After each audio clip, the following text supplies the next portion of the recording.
সালে মতিঝিলে শাপলা চত্বরে অভিযানের নামে গণহত্যা চালানোর অভিযোগে আন্তর্জাতিক অপরাধ ট্রাইব্যুনালে শেখ হাসিনার বিরুদ্ধে মামলা করেছে হেফাজতে ইসলাম। রাজধানী যাত্রাবাড়িতে ফল দোকানি ফরিদ শেখ হত্যার অভিযোগে সাবেক প্রধানমন্ত্রী শেখ হাসিনা, ছোট বোন শেখ রেহানা, ছেলে সজীব ওয়াজেদ জয় এবং মেয়ে সাইমা ওয়াজেদ পুতুল সহ 21 জনের বিরুদ্ধে মামলা দায়ের করা হয়েছে। এই আন্তর্জাতিক অপরাধ আদালত এটা দিয়ে জামাত নেতাদের ফাঁসি দিয়েছেন। সেই আন্তর্জাতিক অপরাধ আদালতেই এই শেখ হাসিনারও বিচার হবে। আসসালামু আলাইকুম সম্মানিত দর্শক শ্রোতা, আজকের এই ভিডিওটি অত্যন্ত গুরুত্বপূর্ণ। আন্তর্জাতিক অপরাধ আদালতে শেখ হাসিনার ফাঁসি হতে চলেছে। দর্শক শ্রোতা, এটা কোনো ভুয়া খবর নয়, এটা আসল 100% সত্য খবর যে আন্তর্জাতিক অপরাধ আদালতে শেখ হাসিনার ফাঁসির রায় হতে চলেছে খুব শীঘ্রই। এই আন্তর্জাতিক অপরাধ আদালতের নিয়মটা কিন্তু শেখ হাসিনার আমলেই তৈরি করেছিল শেখ হাসিনা, কারণ বিরোধী দল জামাত শিবিরকে সেই আদালতের মাধ্যমে ফাঁসি দেওয়ার জন্য জামাত শিবিরের অনেক নেতাকর্মীকে সেই আন্তর্জাতিক অপরাধ আদালতে জড়িয়ে তাদেরকে ফাঁসিও দেওয়া হয়েছে। অবশেষে দেখেন ভাগ্যের কি পরিহাস, শেখ হাসিনা সেই আন্তর্জাতিক অপরাধ আদালতের মাধ্যমে তার ফাঁসির রায় হতে চলেছে খুব শীঘ্রই, কারণ তিনি যে অন্যায় অপকর্ম করেছে এই আন্তর্জাতিক অপরাধ আদালতে মামলা হবে ইতিমধ্যে জানিয়েছেন আইন উপদেষ্টা। সম্মানিত দর্শক শ্রোতা, কবে মামলা হবে এবং শেখ হাসিনার কি রায় হতে চলেছে আন্তর্জাতিক অপরাধ আদালতে, আজকের এই ভিডিওটি দেখলে আপনারা বুঝতে পারবেন। তো বেশি সময় নষ্ট না করে আমরা ভিডিও ক্লিপে চলে যাচ্ছি, আপনারা মনোযোগ সহকারে ভিডিও ক্লিপটি দেখতে থাকুন। অবৈধ প্রধানমন্ত্রী খুনি হাসিনা তো পালিয়ে গেল। তো এই যে হাসিনা পালিয়ে গেল, এই কথাটা যতই আমি বলি ততই বলতে মন চায়। হাসিনা পালিয়ে গেল, বঙ্গবন্ধু কন্যা পালায় না। তো হাসিনা তো পালিয়ে গেলই, তিনি তার সবচেয়ে যে দেশকে তিনি আপন মনে করেন সেই দেশেই তিনি চলে গিয়েছেন। এখন আমার মতো আপনাদের মনে একটা প্রশ্নটা স্বাভাবিক যে আসলে হাসিনা তো চলে গেল, কিন্তু তার যে 15 বছরের যত অপকর্ম, সেই অপকর্মগুলোর বিচার কি হবে না, এবং হলে কিভাবে হবে? তো এ ব্যাপারেই লন্ডন থেকে আমাদের স্বনামধন্য একজন আইনজীবী ব্যারিস্টার আবু বকর মোল্লা, তিনি শুধু স্বনামধন্য আইনজীবী নন, তিনি হচ্ছেন ইউরোপিয়ান জামাতের মুখপাত্র। তো তিনি আজকে একটা আপডেট দিয়েছেন তার ইউটিউব চ্যানেলে। আমি চিন্তা করলাম যে সেখান থেকে তথ্য নিয়ে আপনাদেরকেও একটু শেয়ার করি। তো দেখুন, এই শেখ হাসিনা কিন্তু জামায়াত নেতাদের ফাঁসি দেওয়ার জন্য একটা আন্তর্জাতিক অপরাধ আদালত গঠন করেছিলেন। সেই আন্তর্জাতিক অপরাধ আদালত এটা দিয়ে জামাত নেতাদের ফাঁসি দিয়েছেন। এখন আমাদের আইন উপদেষ্টা আসিফ নজরুল তিনি বলেছেন যে সেই আন্তর্জাতিক অপরাধ আদালতেই এই শেখ হাসিনারও বিচার হবে। মানে আপনি কি বিধির নীলা খেলা আপনি দেখুন, যেই আন্তর্জাতিক অপরাধ আদালত গঠন করা হয়েছে জামাত তাদেরকে অন্যায় ভাবে ফাঁসি দেওয়ার জন্য, এবং এগুলোর কত আইন কানুন কত কিছু। সুখরঞ্জন বালিকে ভারতে পাওয়া গেল, তারপরে আপিলের সুযোগ ছিল না, আবার আপিলের সুযোগ দেওয়া হলো, গণজাগরণ মঞ্চ নামাইলো ইমরানি সরকারকে, তারপরে বিচারক ফোন করে আরেকজন কাছ থেকে পরামর্শ নেয়, তারপরে সাক্ষীর সাক্ষী মানে আমাকে অমুকে বলছে সে দেখছে যে সালাউদ্দিন কাদের চৌধুরী অমুকে মারছে, এগুলো দেখে দেখে পর্যন্ত ফাঁসির রায় দিল, কার্যকর করা হলো। এবং এখন আল্লাহর কি নীলা খেলা, এখন সেই একই আন্তর্জাতিক অপরাধ আদালতে শেখ হাসিনার বিচার হবে, যেটা আইন উপদেষ্টা আসিফ নজরুলের কথা আমরা জানতে পারি। এবং আইন উপদেষ্টা আসিফ নজরুল যে কথা বলেছেন সেই কথা অনুযায়ী কিন্তু এই আন্তর্জাতিক অপরাধ আদালতে অনেকগুলো মামলা সাবমিট করা হয়েছে এবং এগুলো যাচাই বাছাই পর্যায়ে আছে। এর ভিতরে আপনারা দেখেন অনেকগুলো মামলা হয়েছে এই কয়দিনে, এবং আরো অনেকগুলো মামলা হবে। আমরা ধরে নিতে পারি যে আরো অনেক মামলা হবে, কারণ এই গত 2 সপ্তাহে, বিশেষ করে এই জুলাইয়ের শেষে এবং আগস্টের প্রথমে যে গণহত্যাগুলো হয়েছে, এগুলো তো প্রায় কয়েকশো মামলা হওয়ার কথা, এবং এগুলো প্রক্রিয়াধীন আস্তে আস্তে কিন্তু মামলা হবে। এই মামলাগুলোর যাচাই বাছাইয়েরও কাজ চলতেছে। এবং একজন প্রসিকিউটর, এই আন্তর্জাতিক অপরাধ আদালতের একজন প্রসিকিউটর রানা দাশগুপ্ত, তিনি আবার তো আপনারা চিনেন তিনি কি, তিনি বলেছেন না না না, এই আদালতে তো হাসিনার বিচার করা যাবে না, কারণ এই আদালতটা গঠিতই হয়েছে মূলত 71 সালের যুদ্ধ অপরাধীদের শাস্তি দেওয়ার জন্য। সুতরাং এই আদালতে অন্য কোনো মামলা চালানো যাবে না। কিন্তু আবার অন্য অনেক আইনজীবীর মতে যে না, এই আন্তর্জাতিক অপরাধ আদালতে আসলে এই হাসিনারও বিচার করা যাবে। হাসিনার নামে কিন্তু অলরেডি ইন্টারন্যাশনাল যে ক্রিমিনাল কোর্ট, আমি বলি ইন্টারন্যাশনাল ট্রাইব্যুনাল, এই ইন্টারন্যাশনাল ট্রাইব্যুনালটা কিন্তু নেদারল্যান্ডের হেগে অবস্থিত। তো সেখানে কিন্তু এই সমস্ত বিশ্বের যে বড় বড় যুদ্ধপরাধ, এই যুদ্ধপরাধের কিন্তু বিচার হয়। বিশেষ করে আপনারা কয়েক জায়গায় দেখেছেন যে ভ্লাদিমির পুতিনের বিরুদ্ধে রায় দিয়েছে, তারপরে ইসরায়েলের প্রধানমন্ত্রী বেনিয়ামিন নেতানিয়াহুর বিরুদ্ধে রায় দিয়েছে। তো এরকম কিন্তু হয়, এবং অনেকে কিন্তু জেলও খেটেছেন, যেমন যুগোস্লাভিয়ার সাবেক প্রেসিডেন্ট স্লোবোদান মিলোসেভিচ, তিনিও কিন্তু তার যাবজ্জীবন হয়েছিল। কিন্তু এই ইন্টারন্যাশনাল ট্রাইব্যুনালে মৃত্যুদণ্ডাদেশ দেওয়া হয় না, কারণ ইউরোপিয়ান আইনে মৃত্যুদণ্ড নিষিদ্ধ।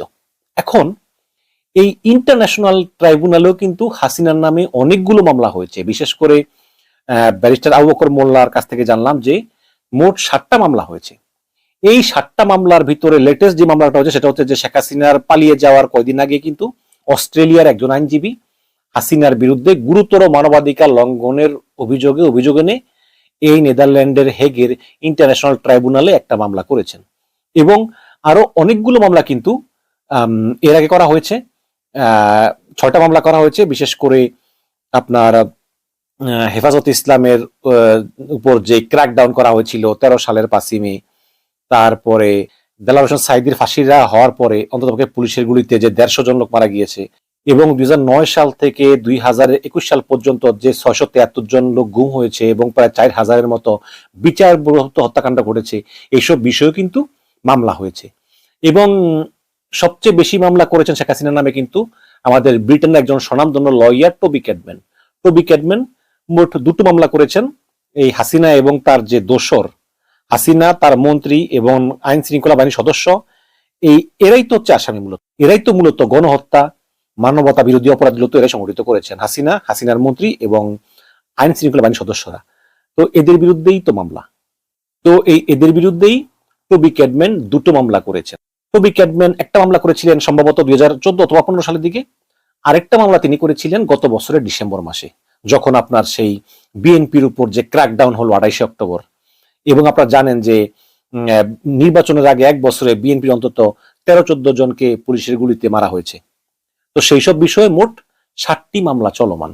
বাংলাদেশ কিন্তু নেদারল্যান্ডের হ্যাগের যে ইন্টারন্যাশনাল ট্রাইব্যুনাল আছে, ইন্টারন্যাশনাল ট্রাইব্যুনাল বা ইন্টারন্যাশনাল ক্রিমিনাল কোর্টের যে আইন, সেই আইনে স্বাক্ষর করা একটি দেশ। ভারত কিন্তু এনে স্বাক্ষর করেনি, কিন্তু বাংলাদেশ এই আইনে স্বাক্ষর করেছে। বিশেষ করে স্বাধীনতা পরবর্তী সময়ে শেখ মুজিবুর রহমান যখন প্রেসিডেন্ট ছিলেন, তখন শেখ মুজিবুর রহমানের সরকার ওই ইন্টারন্যাশনাল ট্রাইব্যুনাল লর যে ট্রিটি ওটাতে স্বাক্ষর করেন। কাজে বাংলাদেশ কিন্তু স্বাক্ষরকারী একটি দেশ। সুতরাং সমস্যা হচ্ছে যে যদি ইন্টারন্যাশনাল ট্রাইব্যুনালে কোনো মামলা হয়, সেই মামলার বিষয়ে যেই দেশে এই মানবতা বিরোধী অপরাধ সংঘটিত হয়েছে সেই দেশের মতামত জানতে চাওয়া হয়। সেই মতামত সব ক্ষেত্রে গ্রহণযোগ্য নাও হতে পারে, কিন্তু অনেক ক্ষেত্রে ওই দেশের মতামতটা একটা ম্যাটার করে।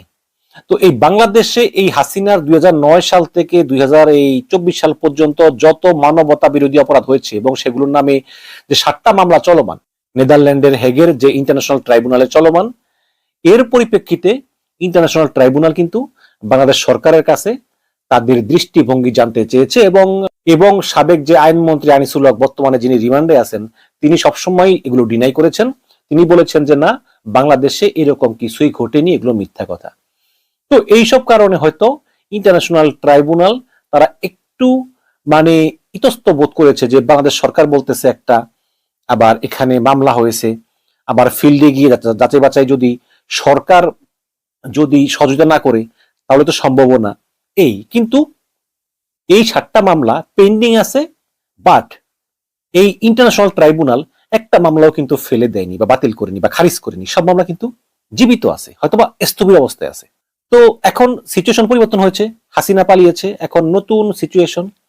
তো এই সিচুয়েশনে কিন্তু নতুন আরেকটা সমস্যা দেখা গেছে, সেটা হচ্ছে কি যে ইন্টারন্যাশনাল ট্রাইব্যুনাল কোনো মামলা পরিচালনা তখনই করে যদি যেই দেশে এই মানবতা বিরোধী গণহত্যা সংঘটিত হয়েছে সেই দেশে আসলে এই মামলার বিচার করার পরিবেশ না থাকে, এই মামলার বিচার করার পরিবেশটা না থাকে, তখনই ইন্টারন্যাশনাল ট্রাইব্যুনাল এই মামলাটা পরিচালনা করে।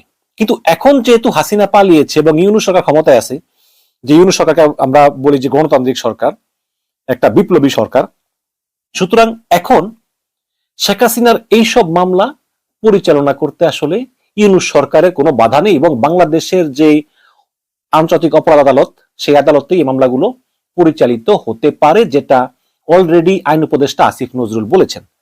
তাহলে প্রশ্ন হচ্ছে যে এখন কি ইন্টারন্যাশনাল ট্রাইব্যুনাল এই মামলা পরিচালনা করবে না? এখানে আরেকটা ব্যাপার আছে, সেটা হচ্ছে যে যদি বাংলাদেশ সরকার এই তাদের নিজেদের যে আন্তর্জাতিক অপরাধ আদালত, এই আদালতে মামলা পরিচালনা করে এবং এই আদালতে শেখ হাসিনার শাস্তি হয়, তাহলে কিন্তু এই আওয়ামী লীগ বলবে যে এই বিচার কার্য সঠিকভাবে সম্পন্ন হয়নি, এই বিচার কার্য বিএনপি দ্বারা, জামাত দ্বারা প্রভাবিত, এই বিচারকগণ প্রভাবিত, সুতরাং আমরা এই রায় মানি না। সুতরাং যদি এই হাসিনার বিচার আমাদের দেশীয় আদালতে হয়, তাহলে এতে কিন্তু প্রচুর ইন্টারন্যাশনাল ইনভলভমেন্ট প্রয়োজন আছে। অলরেডি আমাদের কাছে এভিডেন্স যথেষ্ট আছে। হাসিনার যে গণহত্যা সবগুলি কিন্তু ভিডিও ডকুমেন্ট আছে এবং human rights watch, amnesty international এবং জাতিসংঘের মানবাধিকার বিষয়ক হাই কমিশনার সবার কাছে কিন্তু রেকর্ড আছে। সুতরাং এগুলি তো প্রমাণিত, এবং হাসিনার বিচার হলে তার এই যে হাসিনা যে গিলটি, এটা প্রমাণ করতে হলে তেমন কোনো সমস্যা হবে না, যথেষ্ট এভিডেন্স আছে। এবং এই এভিডেন্স গুলো কিন্তু ওই 7টা মামলা করার সময় ইন্টারন্যাশনাল ক্রিমিনাল কোর্টেও কিন্তু এইসব এভিডেন্স গুলো সাবমিট করা হয়েছে। এখন এই কারণেই যদি আমাদের দেশীয় আদালতেও বিচার হয়, তারপরেও প্রচুর পরিমাণে ইন্টারন্যাশনাল কমিউনিটিকে ইনভলভ করতে হবে, যাতে এই বিচারের নামে প্রহসন হয়েছে, বিচার সঠিক হয়নি, এই কথা যাতে আওয়ামী লীগ না বলতে পারে। অলরেডি প্রফেসর ইউনুস জাতিসংঘের মানবাধিকার বিষয়ক হাই কমিশনারকে বলেছেন যে তারা এসে তদন্ত করতে, এবং আগামী 2-1 দিনের ভিতরে কিন্তু জাতিসংঘের তদন্ত কমিটি তারা বাংলাদেশে আসবে এবং তারা তদন্ত করবে। তদন্তটা যদি রিপোর্ট দিবে, সেই রিপোর্টটা কিন্তু একটা বড় দলিল, এটা দিয়ে কিন্তু এভিডেন্স হিসাবে কাজে লাগানো যাবে। ইন্টারন্যাশনাল ট্রাইব্যুনালেও কিন্তু বলতে হবে যে তোমরা হাসিনার বিচার করো। এর কারণ হচ্ছে ইন্টারন্যাশনাল ট্রাইব্যুনালকে বোঝাতে হবে যে আমরা যদি হাসিনার বিচার এখানে করি, তাহলে আওয়ামী লীগ বলতে পারে যে এই বিচার সঠিক হয়নি। কাজেই হাসিনার আমলে যে সব অপরাধ সংঘটিত হয়েছে, প্রচুর অপরাধ, এবং এখানে কিন্তু প্রচুর আসামি, হাসিনার প্রচুর মন্ত্রী, হাসিনার সুবিধাভোগী, আইন শৃঙ্খলা বাহিনী সহ আমরা যদি এই হাসিনার এই 15 বছরের রেজিমে গণহত্যা, মানবাধিকার লঙ্ঘনে কারা কারা জড়িত ধরি, তাহলে অন্ততপক্ষে 2-3 হাজার লোকের নাম বেরিয়ে আসবে। এখন এতগুলো লোকের বিচার করা, এতগুলো আমরা পরিচালনা করা, এটার সামর্থ্য কিন্তু ইন্টারন্যাশনাল ট্রাইব্যুনালের নাই, যেটা নেদারল্যান্ডের হেগে অবস্থিত। সুতরাং আমরা যদি ক্যাটাগরাইজ করি যে হাসিনার আমলে যতগুলো হত্যা সংঘটিত হয়েছে, এই সব হত্যাগুলোর জন্য ভিন্ন ভিন্ন মামলা না করে, ওই যে দেখেন না যে ওই যে ভিন্ন ভিন্ন মামলা হয় বাংলাদেশে, যে ঠিক আছে ভিন্ন ভিন্ন মামলা হয়, যেমন একজনের ছেলে মরছে সে মামলা করে, আরেকজনের সন্তান মরছে সে মামলা করে, আরেকজনের হয়তো ভাই মরছে সে মামলা করে। তো এগুলো ঠিক আছে দেশীয় আদালতের জন্য, কিন্তু যেহেতু ইন্টারন্যাশনাল ট্রাইব্যুনাল তাদের এত রিসোর্স নাই এবং তারা খুব বিজি, তো সেখানে করা যায় কি যে হাসিনার 15 বছরে যত যত অপরাধ সংঘটিত হয়েছে, যতগুলো খুন হয়েছে, সবগুলো খুনকে একদম একটা ডকুমেন্টে এনে একটা মামলা করা। তো এতে হাসিনার মন্ত্রীরা এবং পুলিশের ঊর্ধ্বতন কর্মকর্তা বা র্যাবের ঊর্ধ্বতন কর্মকর্তা যারা যা জড়িত আছে, যে 10-15-20 জন, এইরকম ভাবে একটা মামলা, এই মানে যথেষ্ট এভিডেন্স সহকারে একটা মামলাই করা। এতে ইন্টারন্যাশনাল ক্রিমিনাল কোর্টের সময়ও বাঁচবে এবং তারাও আসলে চিন্তা ভাবনা করতে পারবে এবং সঠিক বিচারটা করতে পারবে। আর বাকি যেই লোয়ার লেভেলের পুলিশ আছে, যেমন এসপি লেভেলের, তারপরে র্যাবের নিচু লেভেলের কর্মচারী কর্মকর্তা যারা আছে, তাদের অপরাধের জন্য আমরা দেশীয় আদালত, যেই আন্তর্জাতিক অপরাধ আদালত, সেই আদালতের মাধ্যমে এই বিচারগুলো আমরা করতে পারি। তো হাসিনা সহ যে রাঘব বোয়ালরা আছে, তার মন্ত্রী, মিনিস্টার, তারপরে এই আইন শৃঙ্খলা বাহিনীর ঊর্ধ্বতন কর্মকর্তারা, এই 15-20 জন বা 30 জনের বিচার আমরা ইন্টারন্যাশনাল ক্রিমিনাল কোর্টে নেওয়ার জন্য আবেদন করতে পারি, এবং বাকিদের বিচারগুলা আমরা দেশীয় আদালতেই করতে পারি।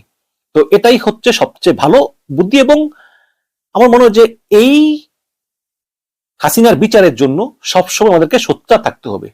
বিশেষ করে রাস্তাঘাটে আমরা মানববন্ধন, সেমিনার আয়োজন, তারপরে জনসভা, পথসভা, এগুলো করে আমরা এই হাসিনার বিচারের দাবিতে আমরা একটা জনমত তৈরি করব এবং পাবলিক ভয়েস রেজ করব। কারণ না হলে ইন্টারন্যাশনাল যে কমিউনিটিগুলো আছে, তারা হয়তো চিন্তা করতে পারে যে বাংলাদেশে গণহত্যা হয়েছে, বাংলাদেশে মানবাধিকার লঙ্ঘন হয়েছে, কিন্তু জনগণ তো কিছু বলতেছে না, চুপচাপ আছে। এটা করা যাবে না, ভয়েস রেজ করতে হবে অ্যাগেইন এন্ড অ্যাগেইন, এবং ইন্টারন্যাশনাল কমিউনিটিকে বোঝাতে হবে যে তোমরা এই হাসিনার মানবাধিকার লঙ্ঘনের যে বিচার, এটা ইন্টারন্যাশনাল ট্রাইব্যুনালে করতে হবে, আর না হলে আমরা কিন্তু খুশি না, আমরা কিন্তু এই আমাদের ভয়েস রেজ করেই যাব, আন্দোলন চালিয়েই যাব। তখন ইন্টারন্যাশনাল টাইম চিন্তা করবে যে হ্যাঁ আচ্ছা, একটা তো ভালোটা জনসমর্থন আমরা দেখতেছি হাসিনার বিচারের জন্য, তাহলে আমরা এই বিচারটা করেই ফেলি। এবং এর ফলেই এই ইন্টারন্যাশনাল ট্রাইব্যুনালে কিন্তু এই হাসিনার বিচার হবে, এবং হলেই এটার গ্রহণযোগ্যতা নিয়ে কেউ আর কোনো প্রশ্ন তুলতে পারবেন না। এবং হাসিনা এবং তার দোসরদের এমন কঠিন বিচার হবে যে ভবিষ্যতে আর কেউ এইরকম গুরুতর মানবাধিকার লঙ্ঘন করে আইন নিজের হাতে তুলে নিয়ে এইরকম গণহত্যা করার দুঃসাহস আর দেখাবে না।